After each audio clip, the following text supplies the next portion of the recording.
All right, so welcome back to the podcast. I have today with me Anna, a lovely friend I met in Central America. We did a training together in Costa Rica, and I don't know, we met at a wedding event thing, I think, and yeah, now we're in Berlin together, partying together, so that's fun. Welcome. Thank you. Yeah. Thank you for having me here. It's beautiful to come together and yeah, meet up in different points of our journey again. Yeah. Yes. Yeah, so Anna's a fellow tantrika that's also an artist that does amazing earth clay art stuff, as well as professionally working in movies and doing special effects and really cool creative stuff. And we're going to be talking about Eros and earth and nature and art and things like that today. So you want to introduce yourself a bit more? Yes, thank you. Yeah, so as you said, I found ways for myself to build bridges between these different passions of mine. And one big part of it is art and the journey that I had with art, and the other journey is connected to Tantra.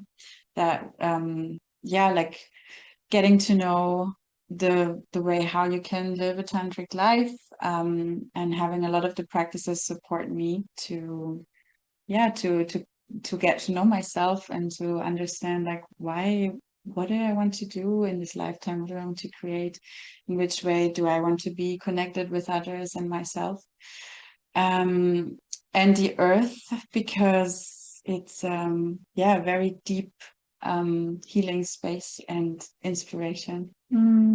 Yeah. Beautiful. So, yeah, Anna's running some retreats, and we'll talk about one of them later. But yeah, we're doing some facilitator stuff. So we're both passionate about, yeah, kind of healing, transformational work and tantric yumminess. And yeah, we ran some like sensual play nights together as well, which was fun. Yeah, that was so good. So yeah, I guess I'd love to hear, yeah, your story of how you got into this work and getting into healing and liberation work with art and eros and yumminess. Yes, yeah. Yeah, I would say for me it's kind of like pain to pleasure story.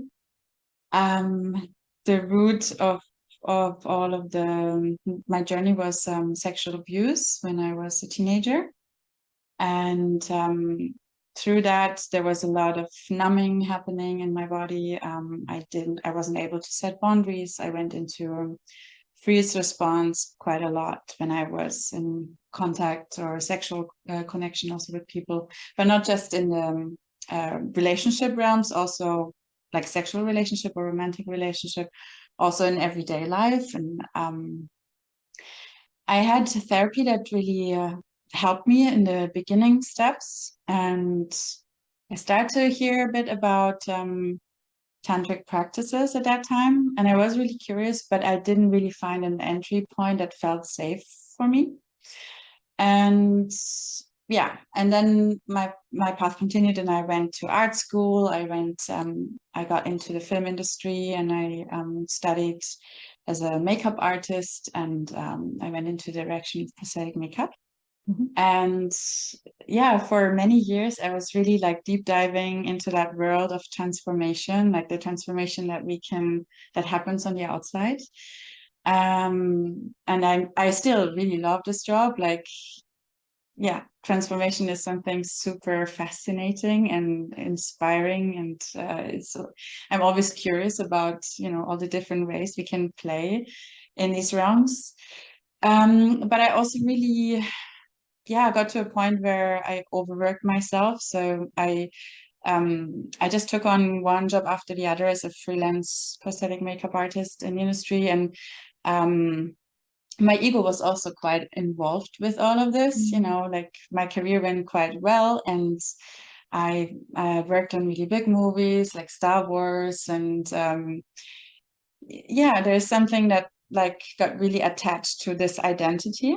And I also just took on one project after the other, so I didn't really give myself a break, and I used this industry to basically numb myself as well, to not feel the unresolved pain or like trauma that I was still carrying with myself, until I reached a point where it just all crashed, and it was just way too much. I worked on a really exhausting project, and after that, I didn't recognize myself anymore. Who was this person? Yeah. And that was the point when I decided, okay, I want to go on a journey and look at the things that I have tried not to feel over these many years. And this journey was really was super intense. I met people who really helped me to work with my body. So there was tantric facilitators who really helped me. I did a lot of breath work and emotional release and somatic experiencing, parts work. I met Gaia, who's like an amazing mentor and teacher and friend now as well of mine, who helped me a lot to have like lived experiences that helped me to move forward and get out of freeze response, learn how to say no, communicate my boundaries, and learn to express like, what is it that I actually want, you know? It's like, and to connect that back to the art piece as well, is that, you know, from the outside, the feministry can look quite glamorous. It's like, wow, you're working with these stars and there's like so many cool characters on Star Wars or in this and that movie. And yes, that's true. But behind the scenes, there's also often that moment where you're like, well, you're basically a technician or like also a person who's working in service for like a company.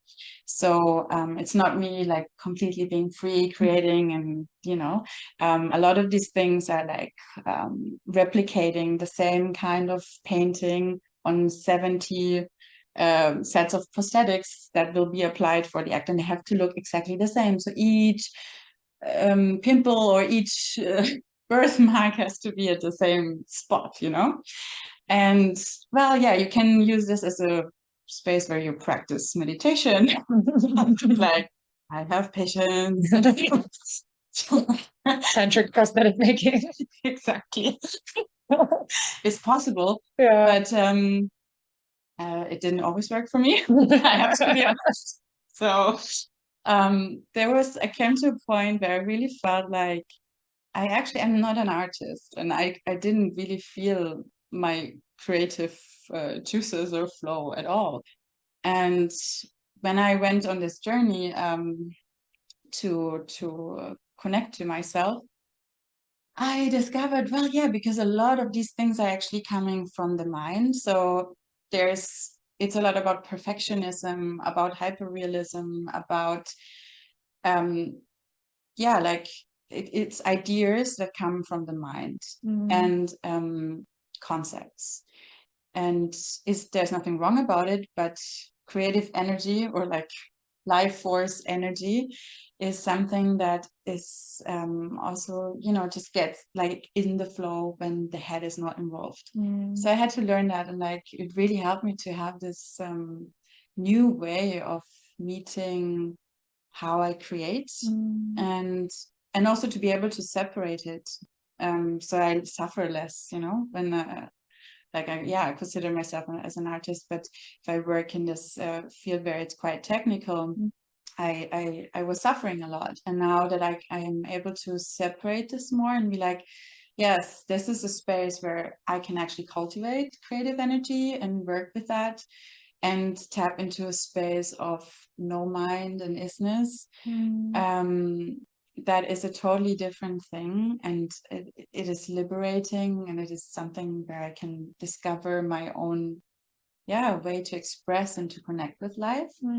And the other job is there's also creativity involved, but it's way more bound to concepts and rules and Yeah, I can really relate because I did graphic design. Like first I was fashion design, then I went into graphic design, and I was always very creative. But then when you're constantly trying to have it look like something at the end, like there's this end goal, and you have this vision, and sometimes it would turn out like the thing that you had in mind, and sometimes it would fall short and you'd feel shit about yourself, and you're like, oh, I had this really great concept and it didn't um, live up to it, or I couldn't create it. And I noticed how much that was really impacting my creativity. And I remember one night just suddenly being like, fuck it. I started finger painting and I just like got these paints and just started smearing them everywhere and just like doing this trippy thing. I think I got a bit stoned, but it was so nice to just like be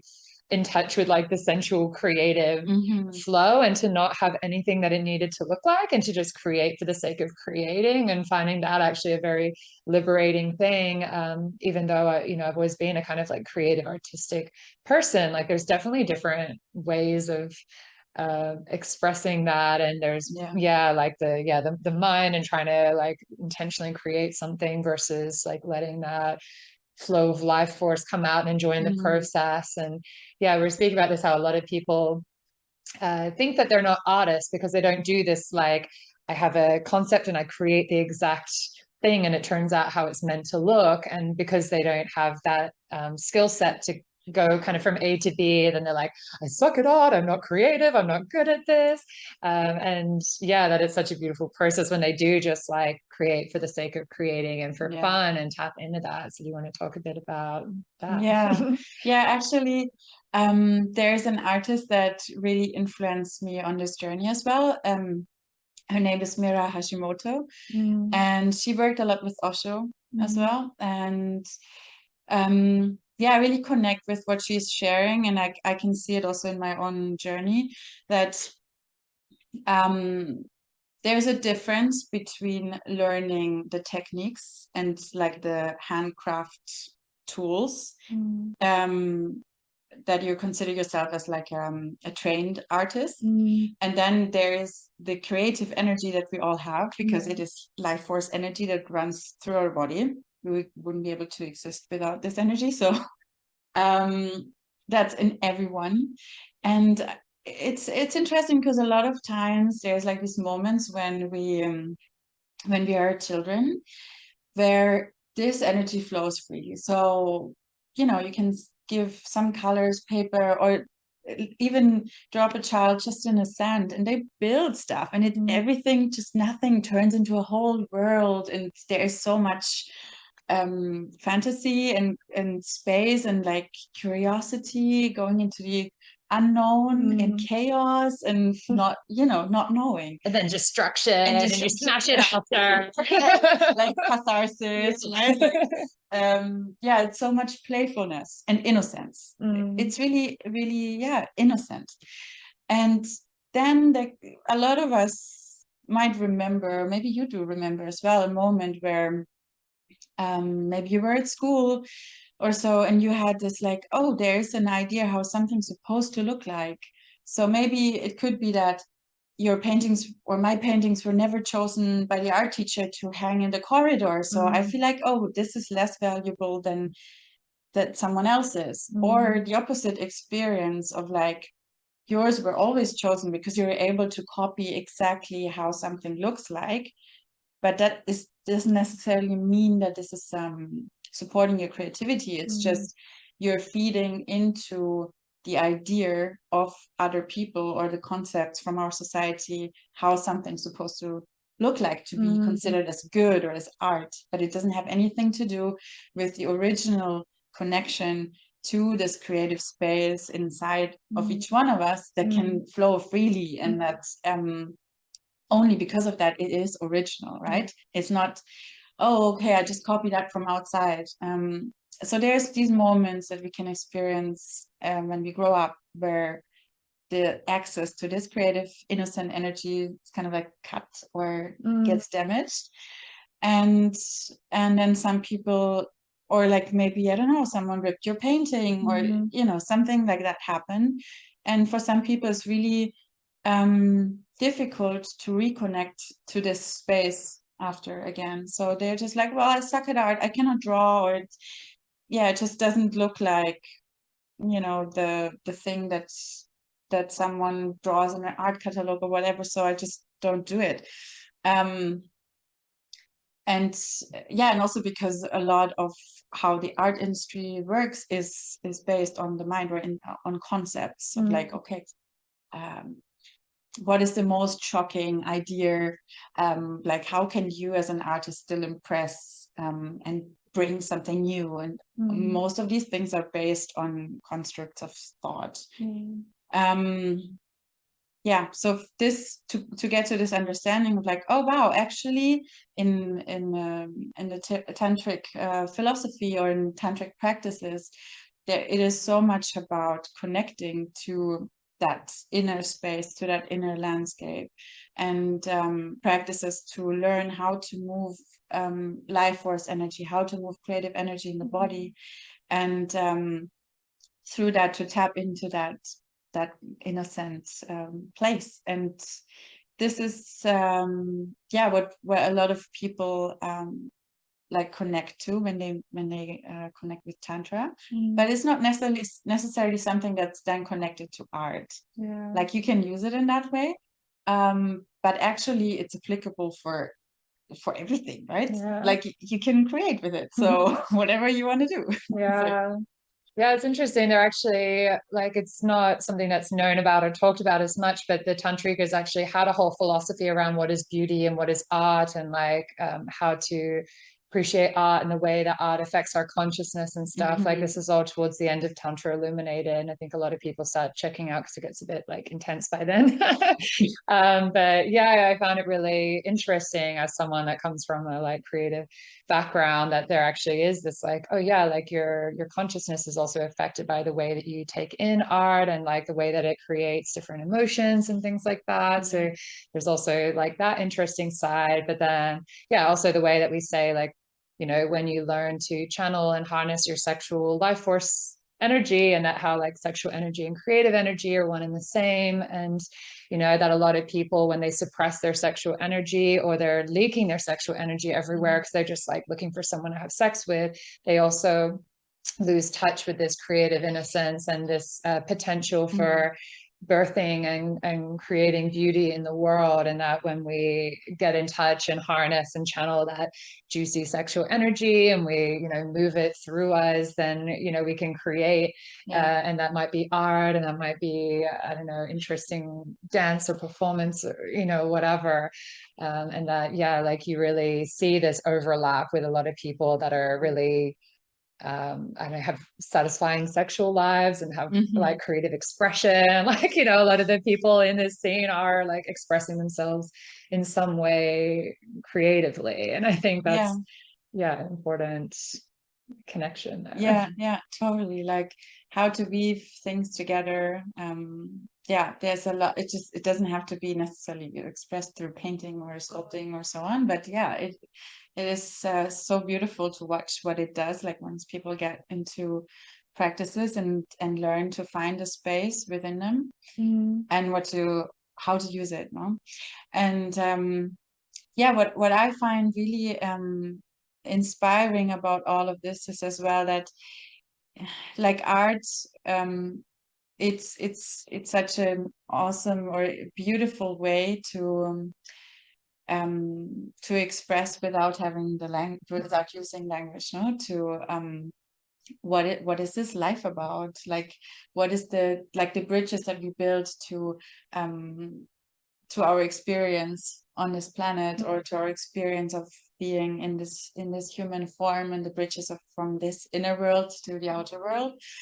And yeah, the more I learned, or I went into that direction, I could really see how yeah, it affects the way how I look at things, how I meet people, how I connect things together. It's just yeah, it's in everything. Yeah, that's the part of like humans that are meaning making and seeing symbols and seeing symbology and kind of creating an internal story by like things that we see. And that's how like ritual works essentially, is that we're putting together kind of symbols and meaningful, I don't know, gestures and things. And yeah, I mean, the more I've got into tantric and like non-dual philosophy, then yeah, things do start getting way more non-conceptual. And the idea of a lot of tantric practice is to drop into the non-conceptual nature of reality that words cannot define.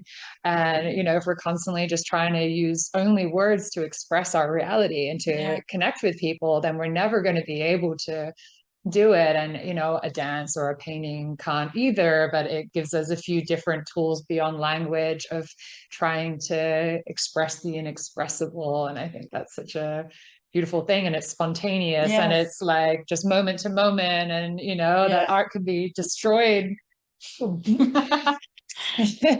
And yeah, maybe that art is only like a momentary performance art thing, or you know, spontaneous moment, but yeah, it's this like just expression of aliveness. The aliveness point is also a really big thing for me, like, oh my gosh. Like, yeah, if I just even just thinking about the moments like when I started to create or like sculpt with earth, for example, or like collect materials like roots or seeds or whatever in nature, and create with that, and then having all the processes of like, okay, maybe I just need to move something in between to like see what kind of shape is there actually, and to tap into like dancing and like how alive I can become, and how much I'm actually able to hold, like how much of my own aliveness energy am I able to hold.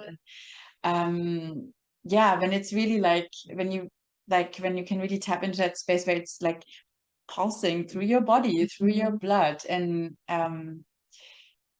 yeah, I'm so grateful that I connected to this space inside of myself, and it is something that I can carry and share with other people. Definitely.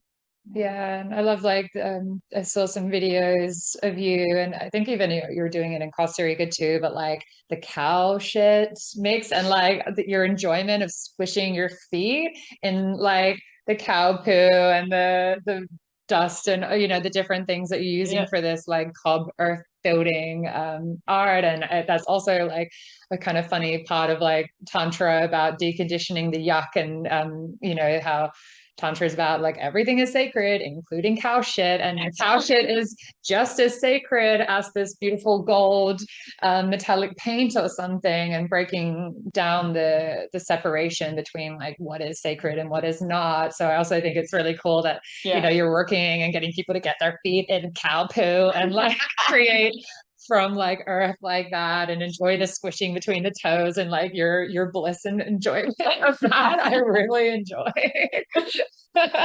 Yes, it's funny. Okay, let me explain a little bit about the cow shit, because it can be confusing for some people. So yeah, I started to really connect to working with natural materials with cob, which is used to build houses, earth houses. It's like 1,000-year-old way of building. And basically, it's a mixture of earth that is has high clay content, sand, and straw. And in some layers, you can use cow poo or horse poo, or any kind of that direction type of animal, donkey poo. And what it does is the cow, because she has such a beautiful digestion, breaks down all the fibers into really tiny pieces. And this really helps to connect the mixture. So it's like a micro connector. And also there are certain enzymes in the cow poo that help the longevity and the protection of the mix. So it's not a pure cow poo mixture. That could be interesting as well, but it's part of the whole mix.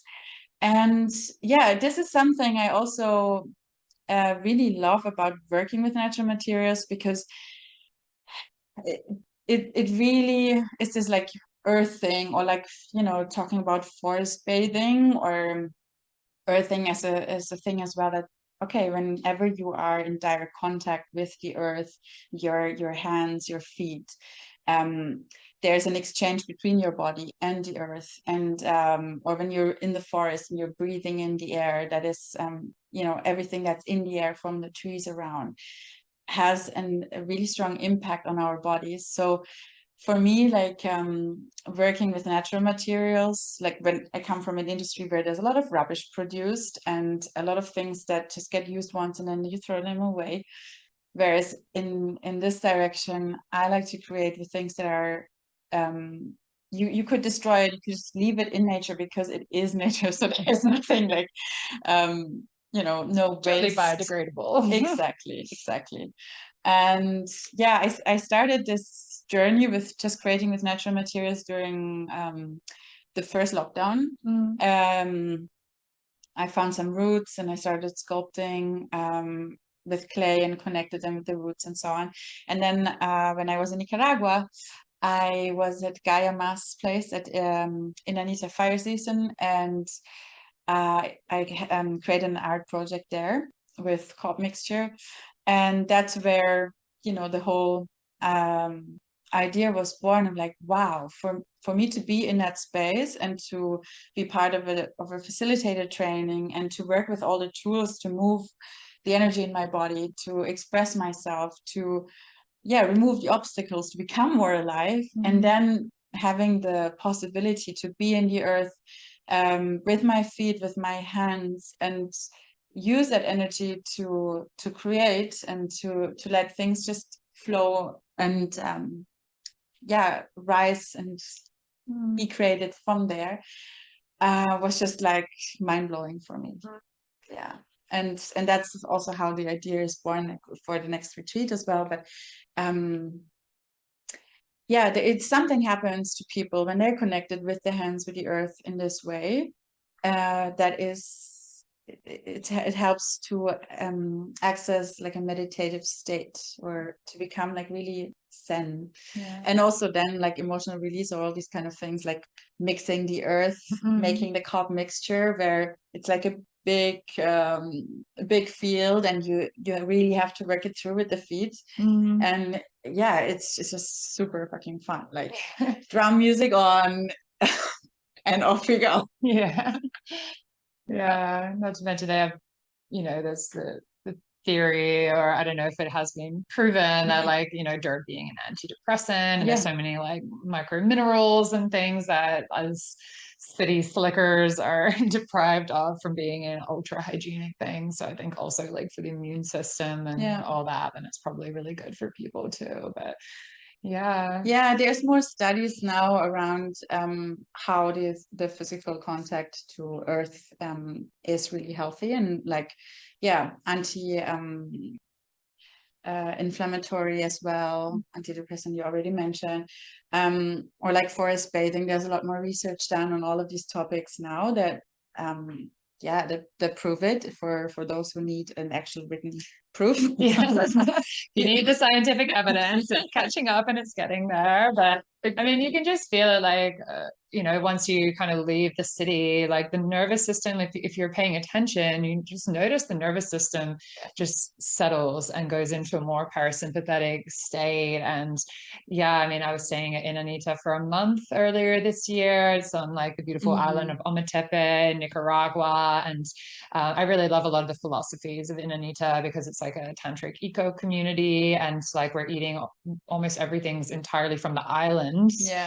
So you're eating all food that's like locally produced, and it's up this big hill, super isolated. We've got Wi-Fi at least, so you're like a little bit plugged in, but natural enough. And you really notice like the change to your system and to your well-being, which is why it's super nice mixing then the transformational work with like being on land and being in an environment that's like just so radically different. Like that element is already really liberating. Then doing like liberating practices and then like getting creative. It's like, wow, it's such a mixed bag for people to have like a big shift, especially if you're burnt out from the same city thing. Being creative. And like getting away from your phone, like starting the day with meditation, with yoga, eating clean, like not all the additives in food. It's just clean food that grows simply on the land. There is so many things just being there. And I mean, it doesn't necessarily have to be Nicaragua, it could be anywhere, but living in a way that is really connected. Like things don't travel far, like your vegetables, fruits, everything comes from close by. And you're also seeing the process of like, okay, we use compost toilets. Yeah. For some people coming from the city, it's kind of a shock to see their own poo in the toilet, and then there's like using leaves. But I actually loved using Yes. leaves after a while. First, I was like, I have to use leaves, but they were really luxurious leaves. I was They're like, awesome. They oh, smell I really like this nice. better than toilet paper. They smell really nice. Like they Yeah. have these like beautiful, I don't know the name of the tree, Like but velvety vine leaf kind of thing. yeah. The smell, it reminds me a little bit of licorice, Mhm. and they just grow around the compost toilet. So basically you pick your leaves from there and wipe your butt, and then there's a shower. So you wash yourself after, super clean. And then all the beautiful insects and microorganisms are creating the most fertile earth out of the compost. So Yeah. it's all like, yeah, in the circle, in the flow. Yeah. Yeah. The circle of life. I always feel a bit sad when I have to go back to using normal toilets. Like, Yeah. like, oh, Yeah. it just feels like such a waste, a lot of the Yeah. Like the what, like who had this idea? Like, yeah. throwing it down with water.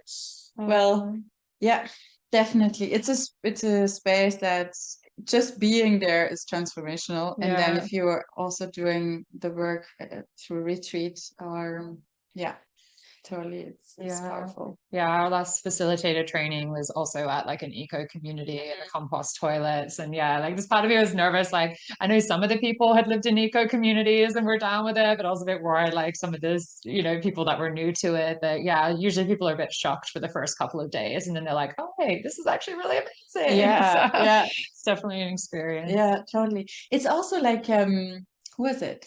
I had a friend or have a friend who you know, she was like, oh yeah, I want to join you, like this sounds awesome.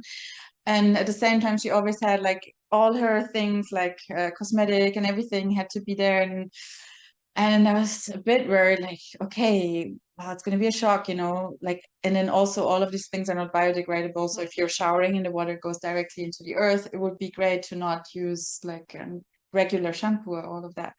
And but she got used to it so quickly, like she loved it. Like it was like, wow, okay, actually it makes so much sense to me. Like it's it's like the opposite, the other way around, no? Like Yeah. to be we're so used to the unhealthy way of living that Yeah. So, do you want to speak a little more to what you've created for this retreat for people that might be interested after all the things that we're talking about and getting to experience it for yeah themselves? yeah yeah so Gaia Ma and me, we're co-creating this space together. It's called Eros, Art, and the Earth. Just kind of, you know, like bringing together the juiciness, the creative energy, the ways how we can create, and using only natural materials for that. And it's a space for people to basically connect to their creative energy and meet themselves in different ways, and have art as a mirror as well to get things reflected back. So yeah, I think it's really a powerful tool to go into an inner journey and to ask yourself certain questions that you might have been avoiding, or your art is just going to be talking back to you or reflecting things in a way that is very, very beautiful. And yeah, so it's going to be a combination of having different movement practices like dance, everything that helps to get the energy in the body flowing, to feel alive, breath work. There's going to be yoga, meditation, also a lot of Osho, dynamic meditation or Kundalini meditation. And then using that energy and tapping into that no mind space that we can then use to go into creating. And so basically it is not a retreat very well, you have to have experience in painting or sculpting. It's for anyone who wants to join, because we all have creative energy in us. And yeah, and then basically using that to create. There's going to be group practices where we're going to create a group sculpture project, and connecting to, you know, what is the message that we want to share with this world, and how can we put it together. and going into discussion with that. So there's a lot of community practices and circle practices involved as well to to figure that out and to practice communicating in a bigger group as well. And then solo practices with sculpting, spending a lot of time in nature, some hikes as well to find inspiring materials for the art creations. That's basically the ritual magic. Yeah, sounds really delicious. So yeah, and hopefully more things like this to come. I'm all about the ecosexuality, as people can tell from one of my previous podcasts on it with Brittany. But true. Yeah, so yes. Yeah, love it. So yeah, definitely we'll put the link below. So if you might be feeling like heading, when was it, November, December? It's 11th of December to 22nd of December. Yeah, cool. So if anyone's that part of the world around then you can check it out. And otherwise they can follow Anna, and I'll put the link below too. And yeah, thanks for joining me and chatting. Thank you. Wait, do you have one final thing? Like, if anyone listening at home wants to like tap into their creative, erotic yumminess, if you had like one little piece of advice, what would it be? I would say to start with movement. With dance, for example, dance is a really powerful tool to get into a space where you're just really connecting to feeling what's happening in my body right now. What is the experience that I have, and get the juices flowing, of like feeling alive, and then going to keep it very simple, nothing complex. Maybe colors, a few colors, one piece of paper, and letting spontaneous things happen, right? Like there's not so much about having a plan, or it has to be I'm painting a dolphin. No ideas about which shape it should have, which colors. Just let it happen. And the more simple you put the things, or if you just go out in nature and collect things, that's even better, I would say. And just let it flow freely from there. Yeah. Beautiful. And if you want to be super tantric about it, then burn it afterwards and let it go. Creation and then destruction. Yeah.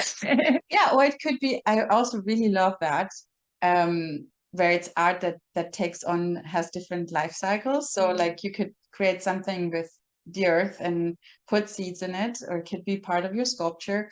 And then from there, once the seeds are opening up and growing, then there's another art piece created from that.